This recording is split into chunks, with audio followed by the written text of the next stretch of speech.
Mr. Kanaya Kumar. Hello. Jai Shri Ram. I want you to at least say once Jai Hind, if you please. If you please can say Jai Hind once.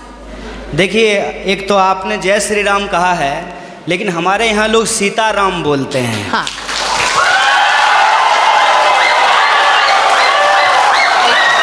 Sitaram.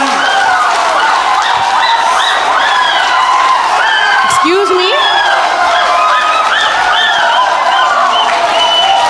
आप लोग सीताराम भी बोलो, ये लोग इन खिलाफ जिंदाबाद बोलेगा, पर मेरा एक ही क्वेश्चन है आपके पास। Dear sir, a few minutes before you have मैं said आपके about... दूसरे सवाल का जवाब दे देता हूँ। नहीं, मुझे नहीं चाहिए आपका जवाब। ये सीताराम जय श्री राम का कोई फर्क कोई पड़ता है तो मेरा जवाब की जवाब नहीं। And one small question, sir. You were saying about emotional politics. Regarding people thinking emotionally you are strong, so emotionally masses control. Yes, sir, we are emotional people. Why don't you stand for one nation? Why don't you stand for one student power? Why don't you represent one? Why don't you represent one India? Why don't you represent one unity? आपका जो सवाल है कि आप एक का समर्थन क्यों नहीं करते हैं, देखिए बात यह है कि मेरी पैदाइश ही दो लोगों के मिलने से हुई है। मेरे माँ बाप की शादी नहीं होती तो हम पैदा नहीं होते। मेरे माँ और बाप दो लोगों की शादी हुई और ऑब्वियसली शादी होने के बाद जो वो किए होंगे उसके चलते हम पैदा हुए हैं, तो उसमें दो लोग मिले हैं। रही बात कि वन नेशन का क्यों नहीं सपोर्ट करते हैं, तो नेशन तो वन ही है, भारत एक है, इसमें कोई डाउट नहीं है। लेकिन इस एक भारत को रिप्रेजेंट करने वाला जो एक संविधान है उसमें 300 से ज़्यादा आर्टिकल हैं, मोर देन 300 आर्टिकल्स हैं उस एक कॉन्स्टिट्यूशन में।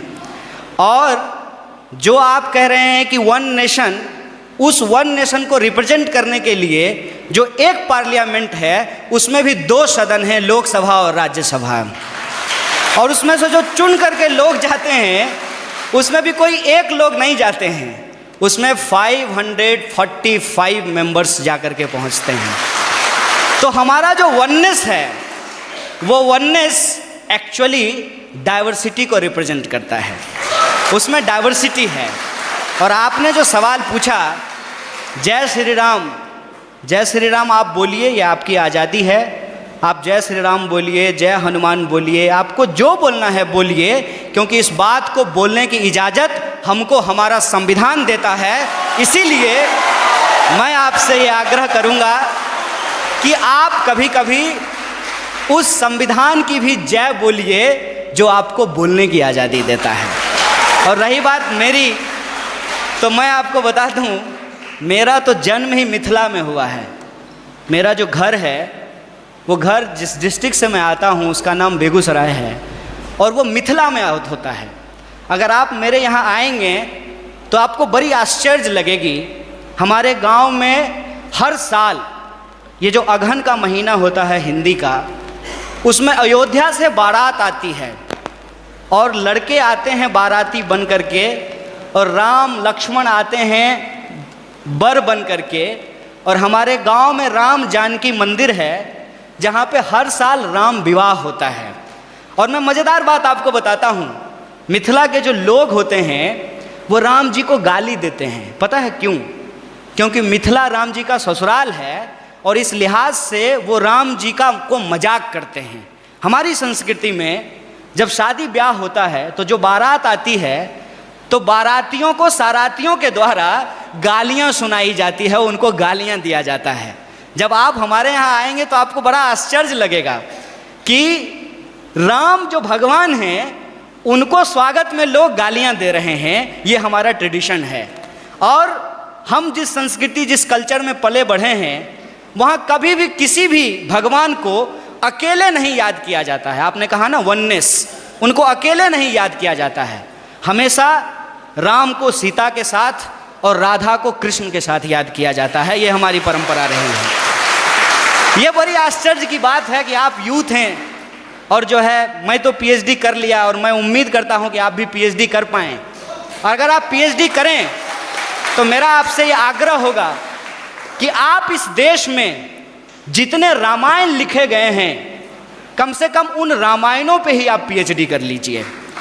और मैं आपको बताता हूं कि हिंदुस्तान में कम से कम 300 से ज़्यादा रामायण लिखे गए हैं, मोर देन 300। और मैं एक बार हिमाचल गया था। हिमाचल में त्रिलोकनाथ की मंदिर है। मैं आपको कहता हूं इस देश को घूमिए, यह देश इतना शानदार है कि आप इसकी कल्पना नहीं कर सकते हैं। और आपको कई बार अपने आप को छोटा और तुच्छ महसूस होगा कि हम कितना तुच्छ हैं इस देश के सामने। जब आप त्रिलोकनाथ मंदिर जाएंगे तो त्रिलोकनाथ मंदिर में भगवान बुद्ध की मूर्ति है और भगवान बुद्ध की मूर्ति के ऊपर भगवान शिव का मूर्ति बनाया गया है, सर के ऊपर बनाया गया है। और उस मंदिर में पहले हिंदू साधु आते हैं जो प्रार्थना करते हैं, उसके बाद बुद्धिस्ट मोंक आते हैं जो वहाँ जाकर के परिक्रमा करते हैं। ये हिंदुस्तान की खासियत है। ये हिंदुस्तान की खासियत है कि वहाँ जो लाहौल, मैं उस ज़िले की बात कर रहा हूँ और मैं फैक्चुअली अगर गलत होऊंगा तो आप मुझे करेक्ट कीजिएगा। लाहौल ज़िले में जहाँ ये मंदिर है, वहाँ की जो भाषा है लाहौली, वहाँ का जो रामायण है जो लाहौली भाषा में लिखी गई है, उस रामायण में सीता का अपहरण रावण नहीं करते हैं, बल्कि रावण सीता के पिताजी हैं। उस रामायण के हिसाब से सीता एक्चुअली रावण की बेटी है लाहौली रामायण के हिसाब से, और राम ने प्रेम विवाह करके सीता से शादी कर ली, इसलिए रावण और राम का युद्ध होता है। ये हिंदुस्तान की खासियत है। देखिए, आई डोंट नो कि आपको किसने और क्यों दिमाग में इन चीज़ों को डाला है, लेकिन मैं आपको कहता हूँ कि इस देश में जो लोग पैदा हुए हैं उनके लिए इससे ज़्यादा गौरव की बात नहीं हो सकती है। अगर आप हिमाचल जाएंगे तो आपको महसूस होगा कि आप स्विट्ज़रलैंड में हैं, और अगर आप मैंगलोर और गोवा के बीच पे सोएंगे तो आपको लगेगा जैसे मियामी के बीच पे लेटे हुए हैं। अगर आप इस देश के मैदानों में घूमेंगे तो आपको लगेगा कि ये अमेरिका के उस ग्रीन मैदान से भी ज़्यादा बड़ा मैदान है। अगर आप दक्षिण के पठारों में घूमेंगे तो इसकी अपनी एक खास बात है। अगर आप छोटा नागपुर के पठारों में घूमेंगे तो वह खनिज संसाधनों से भरा हुआ है। मैं आपसे यही कहना चाहता हूँ, आपका देश आपका है, जैसे आपकी माँ आपकी है, और आप अपनी माँ से यदि प्यार करते हैं तो ये आपका निजी मामला है। लेकिन जब आप रोड पे चल रहे हों, कोई आए, कोई भी रंग का झंडा लेकर के और कोई भी नारा लगा करके, चाहे वो इनकलाब जिंदाबाद बोले या जय श्री राम बोले, वो नारा लगा करके, वो झंडा दिखा करके आपसे कहे कि तुम अपनी माँ से प्यार करते हो, जरा करके दिखाओ, तो आपका क्या जवाब होगा?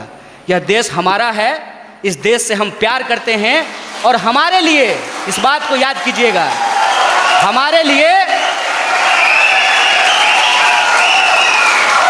हमारे लिए प्यार नुमाइश की चीज़ नहीं है। हम प्रेम करते हैं और अपने दिलों में लेकर के घूमते हैं। बहुत बहुत शुक्रिया, बहुत बहुत धन्यवाद।